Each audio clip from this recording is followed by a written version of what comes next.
ښوونځی ستاسې په کور کې. بسم الله الرحمن الرحیم. ګرانو لیدونکو او خوږو زده کوونکو ستړي مه شئ. زه فضل کریم علمي مو د ښوونځی ستاسې په کور کې خپرونې په وړاندې کولو سره ستاسې په چوپاړ کې یم. زموږ د نن ورځې درس د 12 ټولګي د کیمیا اړوند دویم فصل د فورمولونو موضوع ده. فورمول څه ته وایي؟ موږ به په دې بحث کوو فورمول کوم ډولونه لري او همدارنګه د مالیکولي فورمول او ساده فورمول په لاسته راوړلو او د هغې په جوړښتونو غږیږو. لکه څنګه چې عنصر دپاره لنډیز سمبول دی دغه شان د مرکب دپاره لنډیز فورمول دی. لکه زه NaCl لیکم، دا ماته یو مرکب ښیي، داسې مرکب ښیي چې هغه د سودیم د عنصر او د کلورین د عنصر څخه څنګه دی جوړ دی. همدارنګه H2O لیکم، اوبه، دا ماته داسې یو فورمول ښیي چې هغه د هایدروجن د عنصر او د اکسیجن د عنصر څخه څنګه دی جوړ شوی. نو د مرکباتو د ښودلو دپاره له فورمول څخه کار اخیستل کیږي. فورمولونه په درې ډوله دي. په څو ډوله دي؟ په درې ډوله. اولنی فورمول هغه مالیکولي یا جمعي فورمول دی. ترکیبي فورمول هم ورته ویل کیږي. د ترکیبي فورمول تعریف داسې ده، هغه فورمول چې په هغې کې د شاملو عنصرونو د اتومونو مکمل شمیر ښودل شوی وي عبارت له مالیکولي فورمول څخه دی. موږ څنګه کولی شو د یو عضوي مرکب مالیکولي فورمول ولیکو؟ د هغې د فورمول د لیکلو لپاره به موږ دا ترتیب مراته وو چې CM HN OX NY، یعنی اول به د کاربن اتومونه لیکو، دا انډکس چې لیکل شوی دا د کاربن د اتومونو شمیر شو. بیا به هایدروجن لیکو، اتومونو شمیر به لیکو، اکسیجن لیکو، اتومونو شمیر به لیکو، نایتروجن لیکو، اتومونو شمیر به څنګه کوو لیکو. ستاسې په کتاب کې لیکل شوی، تاسې دلته هم کتای شي د ګلوکوز فورمول لیکلی. دا د ګلوکوز فورمول دا ساختماني فورمول دی. وی د ګلوکوز جوړښتیز فورمول په لاندې ډول لیکل شوی، تاسې مالیکولي فورمول ولیکي. موږ څنګه کولی شو د ګلوکوز مالیکولي فورمول ولیکو؟ د دې لپاره اول به موږ د ګلوکوز د کاربن د اتومونو شمیر پیدا کوو. تاسې دلته پام وکئ، دا یو اتوم کاربن، دیم دویم اتوم، دیم دریم اتوم، دیم څلورم اتوم، دیم پنځم اتوم، دیم شپږم اتوم. نو کاربن څو اتومونه پکې دي؟ شپږ اتومه. څنګه لیکم؟ C شپږ. C شپږ مې ولې ولیکه؟ ځکه چې د کاربن د اتومونو شمیر څو وو؟ شپږ وو. اوس پام وکئ، هایدروجن، یو هایدروجن دلته ده، یو دلته ده، یو دلته ده، یو دلته ده. شمارمئ، یو، دوه، درې، څلور، پنځه، شپږ، اوه، اته، نهه، لس او یولس، ځکه دلته دوه دي او دی 12. څو اتومه هایدروجن پکې ده؟ 12 اتومه. څنګه لیکم؟ H 12. اکسیجن ته راځم، یو، دوه، درې، څلور، پنځه، شپږ. شپږ اتوم اکسیجن په دې جوړښت کې څنګه دی؟ شته دی. لیکم او شپږ. نو دغه فورمول د ګلوکوز څه شو؟ مالیکولي فورمول شو. ساده یا تجربي فورمول دا عبارت له هغه فورمول څخه دی چې د یو مرکب د مالیکولي فورمول د انډکسونو د اختصار په نتیجه کې څنګه شوی وي؟ لاسته راغلی وي. لکه زه د ګلوکوز مالیکولي فورمول لیکم، C شپږ، H 12، O شپږ. دا د ګلوکوز مالیکولي فورمول ده. دا انډکسونه یې اختصاروم. څنګه یې اختصاروم؟ په شپږو دا ټول انډکسونه اختصاریږي چې دا چې په شپږو اختصار کړم یو، 12 چې په شپږو تقسیم کی 2 او شپږ چې په شپږو تقسیم کی 1. نو د ګلوکوز ساده فورمول C پکې یو شو، H 2 او O هم یو. نو داسې لیکم چې C یو څوک فورمول کې نه لیکي، H 2 O یو. CH2O د ګلوکوز ساده فورمول شو. همدارنګه زه یو بل مرکب لیکم، اسیتیک اسید.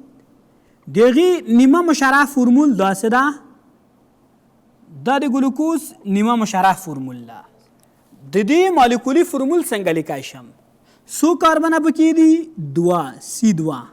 هایدروجنونه 3 دلته دي یو دلته ده څو پکې شو 4 او 2 اکسیجن شته پکې او 2 اوس د دې ضریبونه اختصاریږي په څو اختصاروی شم په 2 2 چې په 2 تقسیم کی یو 4 چې په 2 تقسیم کی 2 2 چې په 2 تقسیم کی یو نو د دې ساده فرمول سی یو څوک نه لیکي اچونه څو شول 2 او څو شو یو سی اچ 2 او د ده هم ساده فرمول شو اوس تاسې دلته کتای شي چې کیدای شي د 2 یا زیاتو مرکبونو ساده فرمولونه څنګه وي یو شان وي د کومو مرکبونو چې ساده فرمولونه یو شان وو په هغې کې د عناصرو فیصدي یو شان ده اوس په ګلوکوز او اسیتیک اسید دواړو کې د کاربن فیصدي 40 ده د هایدروجن فیصدي 6.6 ده او د اکسیجن فیصدي 53.3 ده یعنی دا د څه له کبله د دې له کبله چې دوه ساده فرمول څنګه دي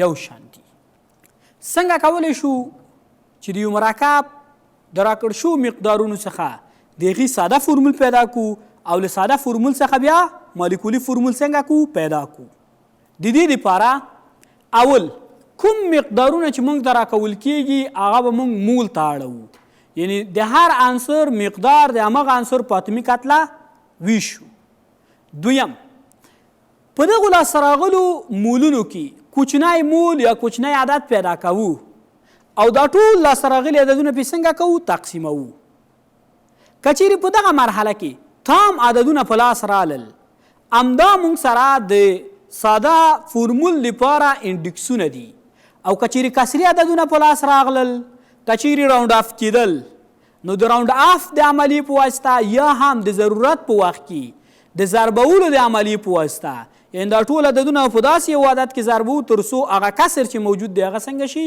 له منځه لاړ شي او چې کله په تام عدد تبدیل شو بیا په ساده فرمول کې انډکس ګرځوو دا چې د ساده فرمول څخه څنګه مالیکولي فرمول لاسته راوړو دا بیا وروستۍ موضوع ده مثال ته راځو ستاسې د کتاب سوال دی وایي 2.2 ګرامه عضوي مرکب ته د مسو د اکساید سره په یو ازمیښتي نل کې تودوخه ورکړ شوی چې په پایله کې 10.52 ګرامه کاربن ډای اکساید او 4.32 ګرامه د اوبو بړاسونه ترې لاسته راغلي د مرکب ساده فرمول وټاکئ دا ستاسې د کتاب د شلم مخ سوال دی د دې حل لپاره اول چې کوم کمیتونه راکړ شوي هغه زه د تختې پر مخ لیکم سوال کې راته ویل شوی چې څومره مرکب ته تودوخه ورکړ شوي امی کمپاونډ یعنې د مرکب کتله 2.2 ګرامه ده دې څخه چې څومره کاربن ډای اکساید لاسته راغلی امی کاربن ډای اکساید 10.52 ګرامه ده او څومره اوبه ترې لاسته راغلی MaH2O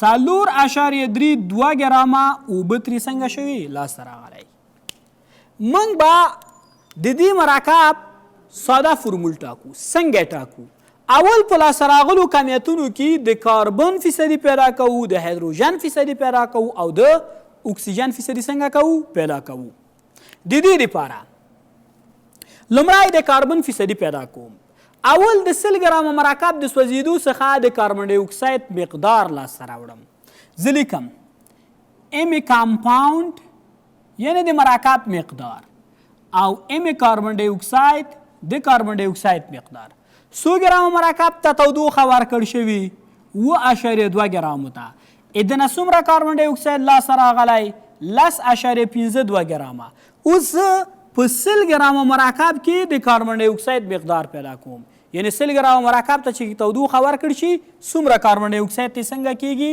لاسته راځي د دې لپاره لیکم x مساوي 2.2 دا مخرج ته کوزوم 100 ضربې 10.52 کله چې د 100 په دې کې ضرب کوم په 2.2 تقسیم کوم 1.4 دا د 100 ګرامه مرکب د سوځېدو څخه د کاربن ډای اکساید مقدار دی اوس زه په دې پوهېږم چې کاربن ډای اکساید که 440 ګرامه وي په دې کې د کاربن اندازه 12 ده.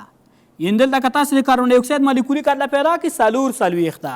په دې 440 ګرامه کاربن ډای اکساید کې 12 ګرامه کاربن دی. نو څومره کاربن ډای اکساید ده؟ 1.40 ګرامه کاربن ډای اکساید دی. په دې کې به څومره کاربن وي؟ نو ایکس به مساوي شي ایدي ځایه 440 مخرج ته کوزوم 12 ګرامه ضربې 1.40.1 کله چې 12 په دې کې ضرب کړو په 440 یې تقسیم کړو نو دا راځي 9.8 یعنې تقریبا 40. په دې مرکب کې د کاربن فیصدي پیدا شوه. د کاربن فیصدي څو شوه؟ 40. سربیره پر دې موږ کولی شو د یو فورمول څخه په استفادې هم د کاربن فیصدي څنګه کو پیدا کو. دغه فورمول چې د کاربن فیصدي دا برابر ده ام کاربن ډای اکساید ضربې 12/440 ضربې 100 پر ام کامپاوند. دغه فورمول څخه په استفادې زه کولی شم چې د کاربن فیصدي په دې مرکب کې پیدا کړم. نو لیکم کاربن فیصدي ام کاربن ډای اکساید معنا د کاربن کتله چې په دې مرکب کې څومره لاسته راځي د کاربن ډای اکساید کتله 10.52 ګرامه همداسې ده که نه ضربې 12/440 دا ثابت عدد دی پر ام کامپاوند د مرکب مقدار 7.2 ګرامه ضربې 100. نو دې ځایه که چیرې تاسې دا ساده کوئ تاسې به ومومئ چې د کاربن فیصدي دلته څومره ده 40 ده. نو په دې مرکب کې د کاربن فیصدي 40 ده. اوس د هایدروجن فیصدي څنګه پیدا کوم؟ د هایدروجن د فیصدي دپاره زه د دې اوبو د مقدار څخه ګټه الم. اول په 100 ګرام مرکب کې د اوبو مقدار پیدا کوم. تاسې ما سره پاتې شئ څومره مرکب سوځېدلی 7.2 ګرامه. دې څخه څومره اوبه لاسته راغلی MH2O 4.32 ګرامه اوبه ترې لاسته راغلی. زه په 100 ګرامه مرکب کې چې څومره اوبه تولیدېږي هغه پیدا کوم. نو ایکس به مساوي شي د 7.2 ګرامه دا به مخرج ته لاړ شي 100 ضرب 4.32 ګرامه. کله چې موږ دا په دې کې ضرب او په دې تقسیم کړو دې ځواب راځي 160. اوس زه په دې پوهېږم اوبه د اوبو مالیکولي کتله څو ده 18. په دې 18 کې 100 ګرامه هایدروجن ده 2 ګرامه. موږ به په دې 80 ګرامو کې څومره هایدروجن ولرو؟ ایکس به مساوي شي د 18 مخرج ته ځي 2 ضرب 80. 2 په 80 کې 100 تقسیم 18 دې ځواب ده 6.8. نو موږ د هایدروجن فیصدي هم پیدا کړه. د هایدروجن فیصدي څو شو 6.8. دا څنګه پیدا کړه؟ اول هم د 100 ګرامه مرکب څخه چې څومره اوبه تولیدېږي هغه مقدار اوبه پیدا کړه. بیا هم په دومره اوبو کې چې د 100 ګرامه مرکب د سوځېدو څخه لاسته راغلی په دې کې هم د هایدروجن مقدار پیدا کړه. همدا د هایدروجن فیصدي ده په دې مرکب کې. موږ کولی شو د یو فورمول څخه په استفادې هم د هایدروجن فیصدي پیدا کړو لکه څنګه چې د کاربن فیصدي پیدا کړی و دغه شان د هایدروجن فیصدي هم څنګه کو پیدا کړو. فورمول داسې ده چې د هایدروجن فیصدي دا برابر دی د اوبو مقدار ضرب 2/18 ضرب 100 او بیا به تقسیمو په څه شي د مرکب په مقدار باندې. کمیتونه پکې وضع کوم. د اوبو مقدار 4.32 ضرب 2/18 خپله لیکم ضرب 100 پر د مرکب مقدار څومره ده 7.2. نو د هایدروجن فیصدي که چیرې تاسې دا سره اختصار کوئ نو 6.8 به په لاس درشي. دا د هایدروجن فیصدي شوه په دې مرکب کې. هم یې د فورمول څخه پیدا کوی شي او هم یې د تناسب له لارې پیدا کوی شي. د اکسیجن د موندلو دپاره څه کار کوو؟ د اکسیجن د فیصدي د موندلو دپاره د اکسیجن د فیصدي د موندلو دپاره د دغې رابطې نه ګټه الو چې د اکسیجن فیصدي دا برابر ده 100 منفي د کاربن فیصدي جمع د هایدروجن فیصدي. یعنې د کاربن او هایدروجن د فیصدیو مجموعه دا د 100 څخه څنګه کوو؟ تفریق کوو. نو لیکمه د اکسیجن فیصدي دا برابر دی 100 منفي د کاربن فیصدي 40 لاسته راغلی جمع د هایدروجن فیصدي 6.8. نو د اکسیجن فیصدي دا برابري 100 منفي 40 تا 6.8 6.8 نو د اکسیجن فیصدي 0.4 تفریق کې 3.50.3 دا د اکسیجن فیصدي شوه. اکسیجن فیصدي 3.3%. اوس هم چې د عناصرو مقدارونه په لاس راوړو مول ته بیا واړوو. څنګه لیکم کاربن، بل پکې څه ده هایدروجن او بل پکې څه ده اکسیجن. کاربن 100% او 40 د کاربن په کتله تقسیمو 12. هایدروجن 100% او 4.8 د هایدروجن په کتله تقسیمو 1. اکسیجن څومره و 3.5.3 د اکسیجن په کتله تقسیمو 14. 40 چې په 12 تقسیم کې 3.3 4.8 چې په یو تقسیم کې 4.8 3.5.3 چې په 14 تقسیم کو 3.3. دا چې په لاس راغلل کوچنی عدد پکې پیدا کو 3.3 ده کنه، دا ټول پی وی شو، یعنی دا هم په 3.3 وی شو، دا هم په 3.3 وی شو، دا هم په 3.3 وی شو. 3.3 تقسیم 3.3 یو، 4.8 تقسیم 3.3 2، 3.3 تقسیم 3.3 یو. نو منګه پیدا ک چې کاربن یو، هایدروجن سو 2 او اکسیجن سو یو. یو خو فرمول کې نه لیکي کنه، نو د دې مرکب ساده فرمول CH2O دی. کچیر دلته تام یا پورا عددونه لاس نه وای راغلی، کسری عددونه لاس راغلی وای، نو څه بم کوو دا ټول عددونه هم په داسې عدد کې ضرب کړی وي تر څو هغه کسر څنګه شوی وي ختم شوی وي. موږ څنګه کولی شو له ساده فرمول څخه مالیکولي فرمول لاسته راوړو؟ د دې دپاره موږ به داسې کار کوو چې اول د ساده فرمول مالیکولي کتله راسره راوړو، یعنې د ساده فرمول کتله راسره راوړو، بیا مالیکولي کتله د ساده فرمول په کتله ویشو. کله چې مالیکولي کتله دا راوالو د ساده فرمول په کتله ویشو، دلته موږ سره یو عدد لاسته راسي. دا کچیرې زه په ایکس سره وښیم، دغه لاسته راغلی عدد را اخلو بیرته د ساده فرمول په انډکسونو کې څنګه کوو ضربوو. ستاسې د کتاب د 15 مخ سوال دی، ښه ورته دقت وکئ. وایي د یو مرکب ساده فرمول CH2O او مالیکولي کتله یې 180 ګرام پر مول دی. مالیکولي فرمول یې پیدا کړئ. ما ته واشئ تاسې ساده فرمول څه و CH2O او مالیکولي کتله څه و 180. منګه چې پیدا کوو مالیکولي فرمول. د دې لپاره اول د دې ساده فرمول کتله پیدا کوو. ساده فرمول کتله څنګه پیدا کوو؟ کاربن پکې ده، هایدروجن پکې ده، اکسیجن پکې ده. د هر یو شمیر لیکم، یو کاربن، 2 هایدروجن او یو اکسیجن. کاربن دپاره په 12 کې ضربوم، هایدروجن دپاره په 1 کې او د اکسیجن دپاره په 14 کې. یو په 12 کې 12، یو په 2 کې 2، یو په 14 کې 14. نو دا ټول سر راټول کو د دې ساده فرمول کتله څو شو 10. اوس مالیکولي کتله چې 180 ده دا د ساده فرمول په کتله ویشم څو شو 6. دغه عدد چې لاسته راغلی دا بیرته د ساده فرمول په انډکسونو کې ضربوم، یعنې داسې لیکم چې 6 ضرب CH2O. د دې C انډکس یو ده که نه، یو په 6 کې 6 C6. د H انډکس 2 ده، 2 په 6 کې 12. د O انډکس یو ده، یو په 6 کې 6. نو د دې مرکب مالیکولي فرمول C6H12O دی. ستاسې د کتاب بل عنوان دی چې د الکانونو مالیکولي فرمول. د یو الکان مالیکولي فرمول موږ څنګه کولی شو لاسته راوړو؟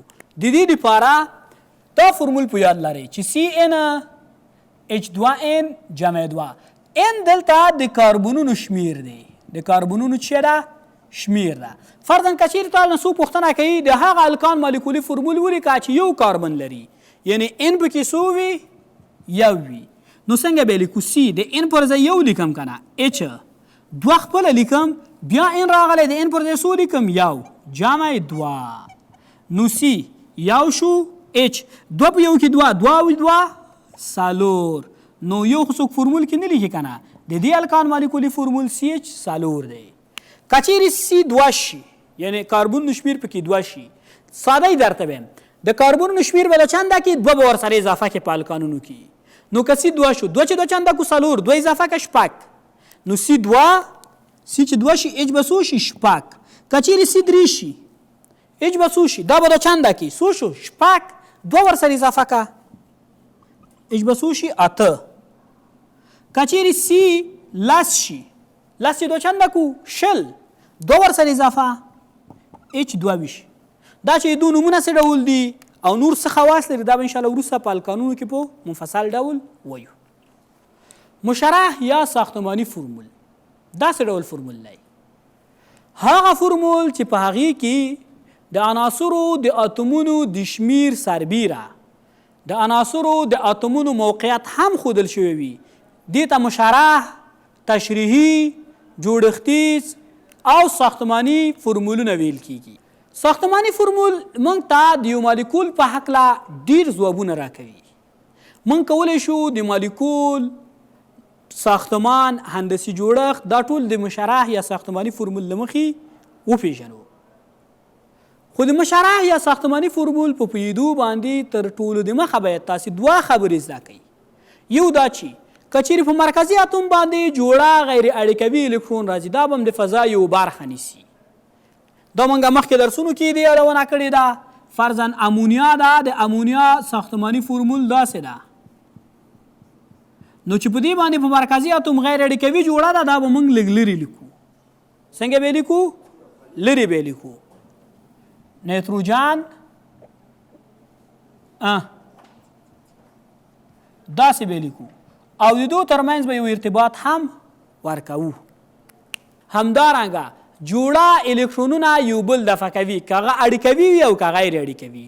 خو د غیر اړیکوي الکترونونو د دفع قوه زیاته ده او د اړیکوي الکترونونو د دفع قوه کمه ده. دغه نظریه ګیلسپي یا جیلسپي او نیهولم دواړو وړاندې کړې ده او د ویسپر په نظریې باندې څنګه ده مشهور ده. یعنې داسې لیکل کیږي ولانس شیل یعنی ولانسي سویه الکترون یعنی د ولانسي سویې الکترونونه پی پیر دپاره جوړي دپاره او آر چې ده د ریپلوژن یا د دفع دپاره ده. یعنی دا د ویسپر په نظریې باندې هم څنګه ده مشهور ده. موږ څنګه کولی شو د جوړښتیز فورمول له مخې د مالیکول هندسي جوړښت وټاکو. موږ به د مرکزي اتوم په شاوخوا د الکتروني ساحو شمیر ټاکو. که چیرې د مرکزي اتوم په شاوخوا 2 الکتروني ساحې وي مالیکول خطي جوړښت لري. که چیرې 3 الکتروني ساحې وي مالیکول مسطح جوړښت لري او که چیرې 4 الکتروني ساحې وي نو بیا مالیکول 4 مخیز جوړښت لري. که چیرې یو مالیکول داسې وي چې 2 اتومونو نه جوړ وي لکه HCl 2 اتومه لري دلته مرکزي اتوم نشته نو د دې مالیکول جوړښت به څه ډول وي؟ دا د 2 کرو په څیره چې یو د بل سره نښتي وي. لکه هایدروجن د هایدروجن حجم لږ کم ده لږ وړوکی لیکو. او کلورین اتوم لږ غټ ده. نو دې مالیکول جوړښت صرف د 2 کرو په څیره چې یو د بل سره نښتي وي. خلاص ګرانو لیدونکو دا زموږ نن ورځې درس و. تر بیا پورې چې زه ستاسې خدمت ته حاضرېږم په لوی رب وسپارم. مخه مو ښه شه.